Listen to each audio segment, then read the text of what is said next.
And we're live.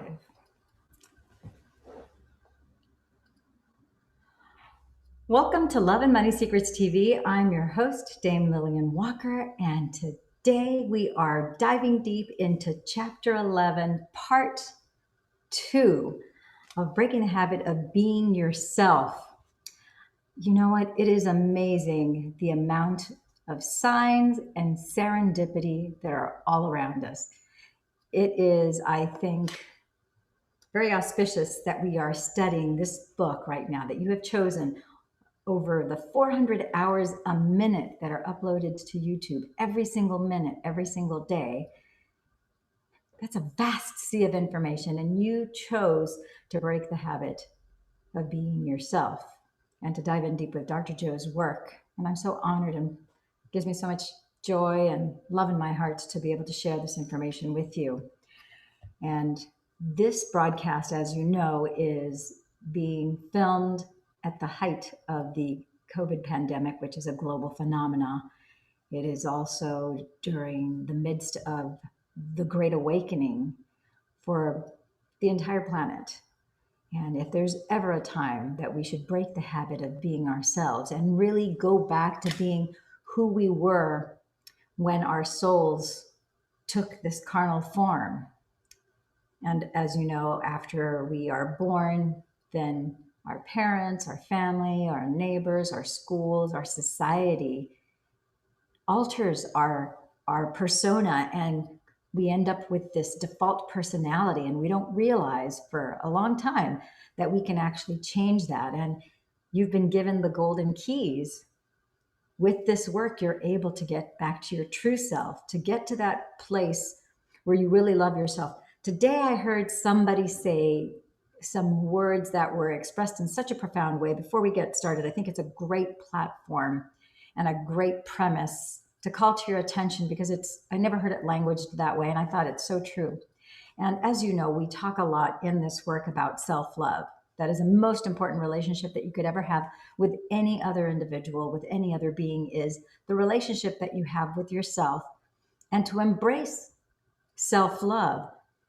And the words that I heard today from Russell was, he said that when you, in your process of doing self-love, if you don't love yourself, your decision to not embrace self-love, to not love yourself, to criticize yourself, to think yourself less than, to make yourself not enough, is to invoke criticism upon God. And I thought, that is so true. And I think very few of us have ever recognized or realized or understood that perspective, that really, when you do not embrace self-love, you are, by definition, you are criticizing and holding God as being less than, because we are told that we are made in God's image, in the universe, the divine. We are a facet, we are an expression of that energy. And so when you aren't loving to yourself, you're not being loving towards God. So for those of you who are really hell-bent on self-hatred, on self-loathing, of really being dissatisfied with everything from maybe what you look like to all, whatever things about you that you're picking apart, that is not a loving thought towards yourself. And by definition, if it's not a loving thought towards yourself, it's also not a loving thought towards the great I am, towards God, towards that infinite source intelligence. And that's really something I think for each individual has to come to terms with that and wrestle with that. And once you really recognize that you are that pure love inside, and you feel that connection to the divine, and you embrace it, and you start to go, oh, wait a minute, here is my conscious awareness, and I can sense it, I can feel it, I can embrace it, I can really embody and accept that self-love, and then recognize the difference between that, which is the true you, what some people call the higher self, which some people call your true self. There's all sorts of names for it, but in essence, that is really who you truly are. And then you have your ego and everything that your ego produces. It's a byproduct of your brain and how your ego uses your brain. And then you have the brain, the memories, the thoughts, because as Dr. Joe says, thoughts are the language of the brain, and emotions and feelings are, in fact, the language of the body. And that's why our body stores past thoughts, feelings, emotions in the flesh and blood. And really, the two are separate. We're used to thinking of them as one. But make no mistakes, they can work independently. Most often, they work congruently together.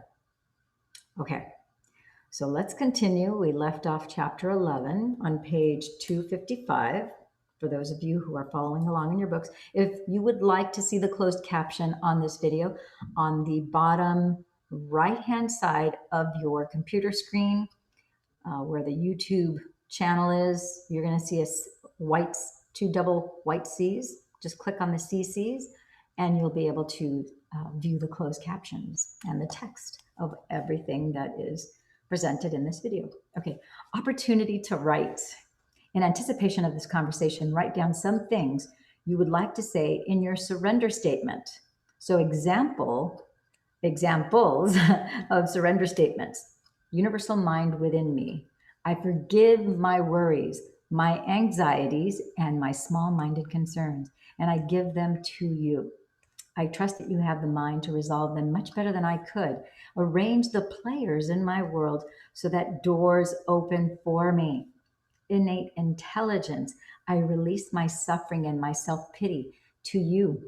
I have mismanaged my inner thoughts and actions for long enough. I allow you to intervene and provide a greater life in a way that is just right for me. Prepare to surrender. Now close your eyes and begin to become familiar with what you say and what you want to say to this greater mind. Review what you have written so far and written to the point that you can take your limitations to it. The more present you are, the more focused you can become. And as you begin inwardly, recite your prayer.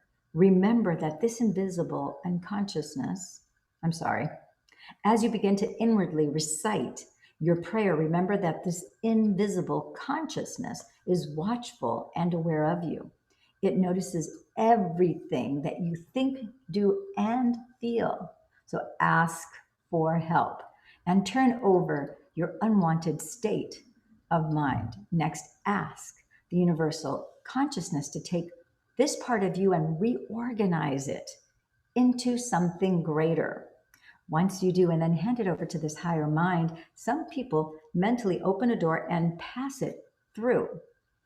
Others hand it over in a note, while some place it in a beautiful box, then let it dissolve into the higher mind. It doesn't matter what you imagine. I just simply let it go. Okay, so I will tell you guys what it is that I did, my sweet friends and gems, what I did when I did this exercise, and I continuously do it with anything that I see that comes up that I need to handle in the moment. I envision it where it's been written down on a piece of paper. And then when I view it in my mind's eye, I take the piece of paper, I crumple it up, and then I have behind me a fire pit.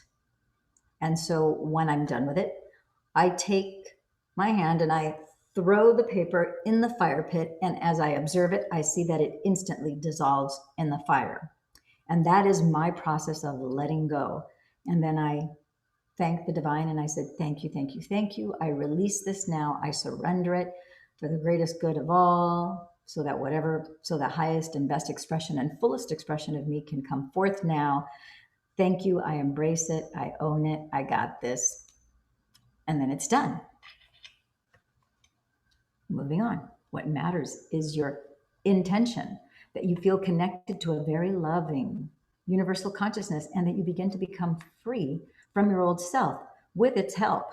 So the more purposefully you are able to manage your thoughts and the more you can feel the joy of being free from this condition, the more you are matching a greater will. its mind, and its love.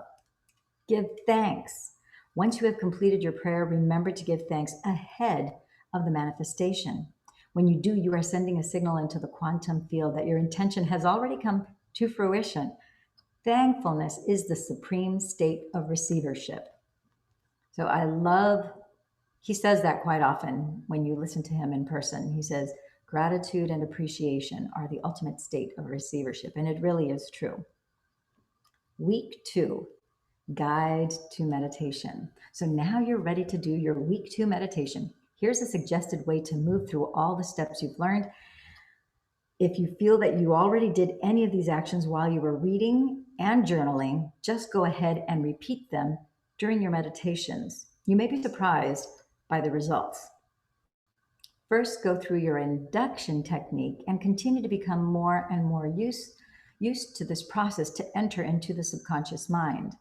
Now, number 2, next, by becoming aware of what you want to change about yourself in mind and body, recognize your own limitations. So that is, define a specific emotion that you want to unmemorize and look at the associated attitude that is driven by that feeling. Step 3, continuing on inwardly, admit to a higher power within you who you have been and what you want to change about yourself and what you have been hiding.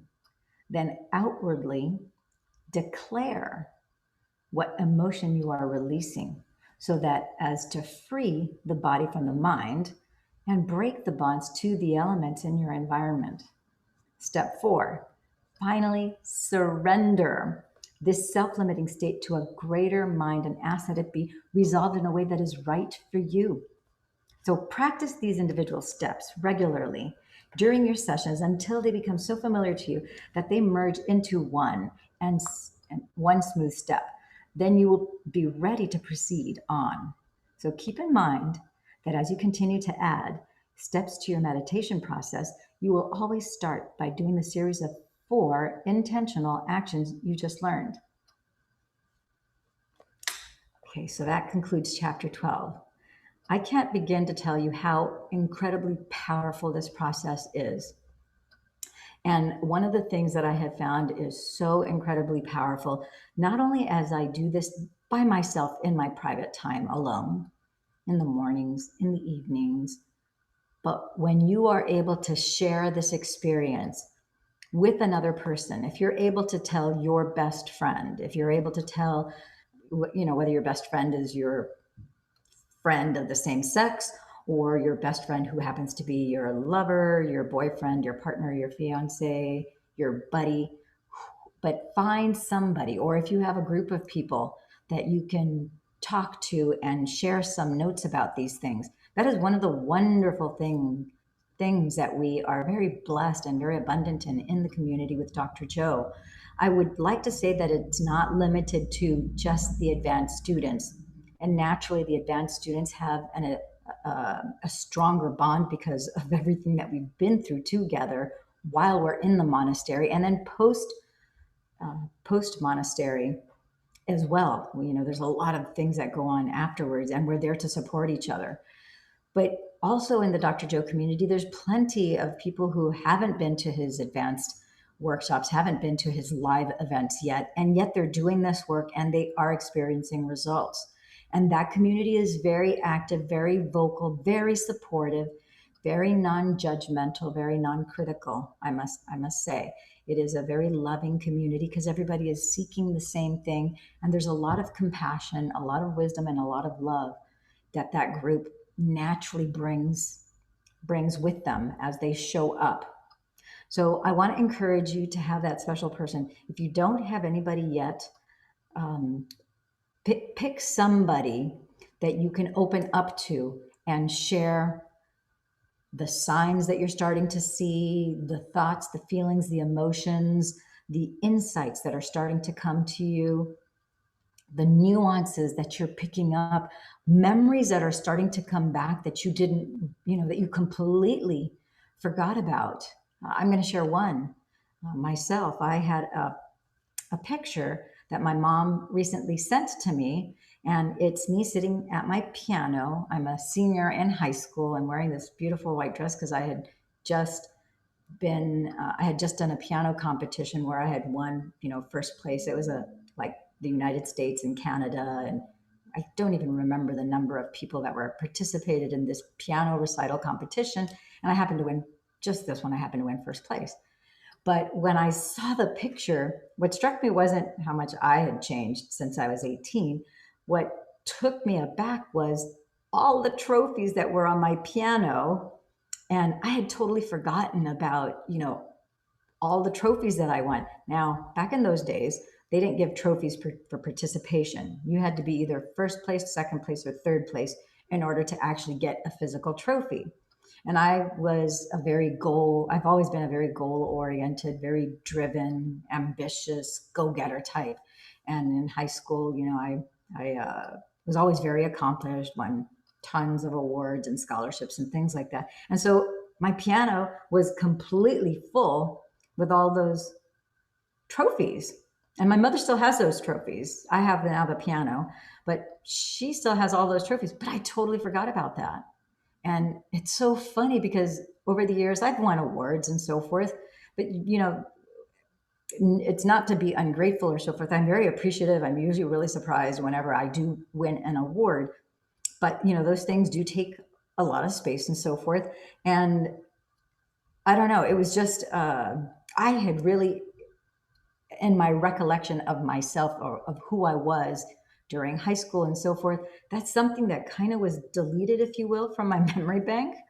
And so I was kind of shocked uh, to see that because it kind of reminded me of who I was when I was 18 and all the dreams, the aspirations, the drive, the ambition, not only the ambition, but I had a lot of chutzpah, a lot of giddy up in my step.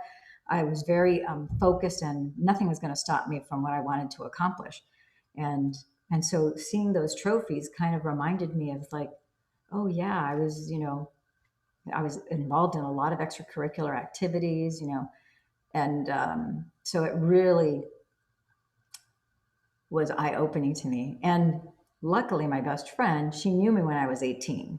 So she was aware of that. She's like, oh my gosh, I remember when you looked that way. And it's like, oh my gosh, I remember those trophies on your piano and blah, blah, blah. So the reason why I'm sharing this with you is not to impress you about, past laurels and so forth. That's irrelevant. The point is that we oftentimes forget not only the essence of who we are, we forget some of the positive things that have happened in our life. They just kind of seem to fade in the background, and we oftentimes lose pieces of ourselves along the way. Primarily because I think we lose our way because we forget really who we truly are, and oftentimes for myself, when I was in a marriage, and especially a marriage that at the beginning it worked, but towards the end it didn't work at all. And so there was a distortion of perception of who I truly was, which caused a great deal of pain, a great deal of discomfort, a great deal of change. It required me to change. Part of it was I needed to reintegrate and reaccept who I truly was, and I had to learn to love myself first, and to put the validation that I was seeking from another. I realized it's like it can't be an external thing. Now I don't need anybody to validate me. I validate myself because I know that I'm worthy. I love myself because I know that I am love. I am lovable. I'm worthy of love. I am love. I'm one with the one, and I am the one. And so it all starts here. And everything in my exterior world is reflecting back to me different aspects of myself. And even though I heard that before, I got to tell you, it's just in the last 3 years, the last 2 years, most definitely in the last year, the last 6 months, the last 3 months. This is something that it's becoming more and more crystallized and more defined, where I am really, it seems like when you choose to take your awareness and use your free will to take your focus like a laser beam, then more things are revealed to you. I'm going to reveal something to you that I just discovered yesterday, which I don't know how I didn't see this before.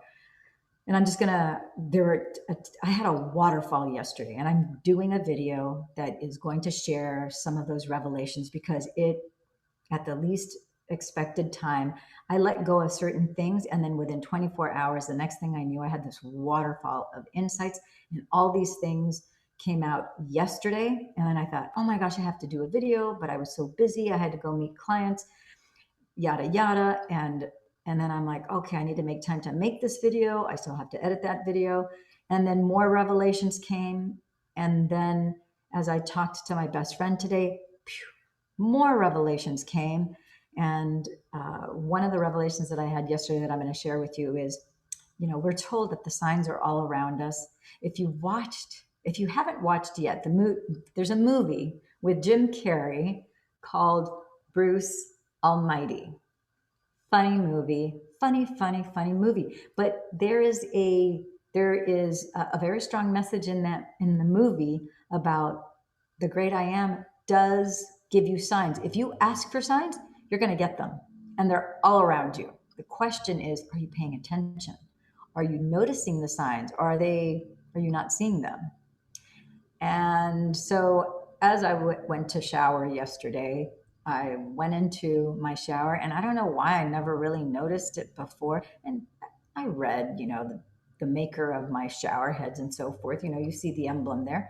But yesterday, it just all of a sudden it popped off for me, and it said GRO. I think it's spelled GROEHE. It's grow. And as soon as I saw it, grow. And I'm like, of course, grow. I get it. Oh my gosh, yes, this is a sign. It was right at eye level. And I knew that it wasn't just grow singular, it was grow double, because it was grow in front of me, and then the shower head that's directly opposite, because I have like a his and hers. So I was like, double grow. It's like, yeah, I get it. I go, what do you think I've been doing? I'm literally talking out loud to the divine while I'm in the shower. And I'm like, grow, grow. Of course I'm growing. Yes, I embrace growth. What do you think I've been doing this in my entire existence, my entire life? It's not just about growing this physical body. It's also about growing like my inner being, my soul, the energy, the electromagnetic frequency that is identified as me, and it's to expand and grow that out to be the fullest expression of who I am and to fulfill the purpose for which I was created. So yes, I'm about growing. And I thought, yeah, I'm like, how did I not see that before? And you'll have to watch the video to see all the other revelations, because it was crazy. After that, it was like, boom, of course, then boom, boom, boom, boom. It was just like one thing after the other thing after the other thing while I'm showering. And I went into the shower not thinking of anything other than, I'm going to go wash my hair, I'm going to do a deep condition, and then I'm going to dry it and style it and blah, blah. And then I'm going to run out to meet my clients. And they were coming from San Diego. So I'm just going to give you that little peek as to the revelations there. And then today, I'm going to give you one peek as to what it was that was revealed today. And something I hadn't really thought about, but believe it or not, I haven't talked a lot about, I've just touched here and there when I had my accident in 2016 or 17. I think it was 17, yeah, 2017. So in June of 2017, I was hit by a bus. And so one of the things that came up today during my conversations with my best friend, who her name is Tammy, you probably heard me mention her before because I talk about her all the time. And the thing that came up was that I was embarrassed. And so for over a year or two after that accident, I didn't say anything to anybody about it. And part of it was I was completely out of it. When you have a traumatic brain injury, when you're in it, you don't realize how out of it you are. But I was, you're in a brain fog. You can't think, you can't recall.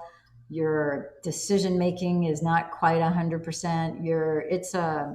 It's a challenging experience to go through. And then, you get to this point where you're like desperate to heal it, to get better, to feel better. You're, of course, I was still dealing, and I still, to a certain degree, on occasion, still deal with certain aches and pains, but that first couple years was, it's tough. And so part of what was in my underlying program, I didn't realize that it was an underlying program until today.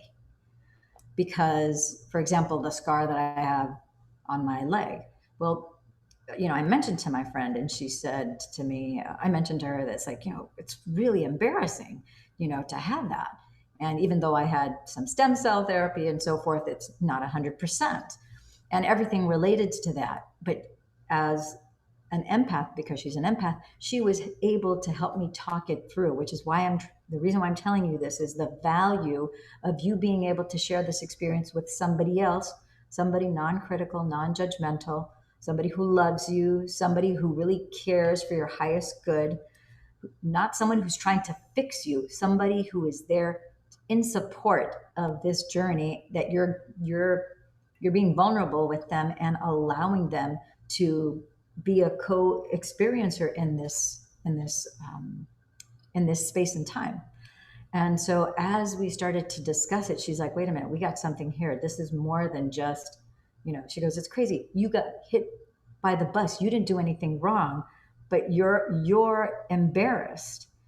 And there were multiple layers apparently of that embarrassment. And then we talked about things in the past where I was feeling a similar feeling, like going back to, let's say, the year before I decided to get a divorce, and a specific occasion. She goes, I remember you telling me about, do you remember you said you went to a wedding and blah, blah, blah. And I said, yes, oh my gosh, forgot about that. And she basically helped me drill down to all the way till I was very young as a child, and maybe the root of where this embarrassment was. And then I realized this is baggage that I've been carrying around for way too long. Now that I know it, I can get rid of it. So in meditation, and the first thing I told her, it's like, I'm going to do the neuro health reset. Those of you who don't know what the neuro health reset is, just look at my YouTube channel here, Neuro Health Reset. That particular video is only 3 minutes long. And because it's a short process that you can take care of pretty much anything at any time. If you have something good, you can magnify it, get more of it. If it's something bad, if it's pain, you can get rid of the pain. You can get rid of the burden, the heaviness, whatever it might be, with the neuro health reset, because you are basically linking and syncing both hemispheres of the brain, and you're recalibrating it. So I said, okay, I'm going to do that first. And then obviously I'm going to take this into meditation, because I just want it all to be lock, stock, and barrel done with. Now that I'm aware of this, when you're carrying stuff like this embarrassment baggage that I didn't know that I even had, that's an energy drain. That's an energy suck. I don't need an energy suck. I don't know about you, but I don't need things that are going to take energy away from me. And an emotion like embarrassment, anger, sadness, any of the lower vibrational frequencies, those are not loving towards myself. And she then mirrored me and quoted back to me. It's like, yeah, you being embarrassed about that accident, that's not a loving thought towards yourself. Look who's calling the kettle black.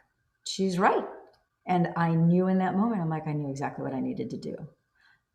I don't know that it would have been as clear. I don't know that I would have drilled down as deep, going back into my history and talking it over with her. I don't know if I would have recalled those memories going back to not just in the last 10 years, but going back to my childhood, had I not had a discussion with her. And so because I want you to collapse the time frames, get results quicker, sooner rather than later, that is why I'm doing these YouTube videos. That's why it's not just a straight reading of the book. We're reading it, we're reviewing it, we're applying it, and I'm giving you my personal experience with it and some of my guidance and some of the guidance that was given to me by others, so that you can expedite getting to the results that you're looking, breaking the habit of being yourself and creating the new personality so that you do in fact experience your new personal reality. So that's it. We're at the 33-minute mark. short and sweet today. I love it. I will let you go. Please hit that like button because it warms my heart and it helps others find this YouTube video. Share it with somebody that you love, that you know that will benefit from this. Hit that bell notification button so as soon as this video is published, you will be alerted about it and other videos that may be beneficial to you and to others. Until then, ciao for now.